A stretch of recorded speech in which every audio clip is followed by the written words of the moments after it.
మనుగడ కోటి అలలుగ పొంగు వరదల వేగాన పడిలేచు అలలకు తీపి కలలకు లేని అలసట నీకేలా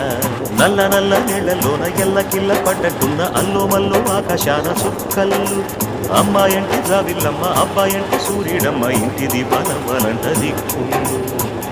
ఎవరికి వారే యమునకు నీరే రేవు నీరు నావదంట నావతోడు రేవుదంట పంచుకుంటే గోరువంక వాలగానే గోపురానికి స్వరాల గణగణ గంటలే మోగనేలా గోపబాలుడొచ్చినాక గోకులానికి పెదాల కిలకిలా పువ్వులే పుట్టలే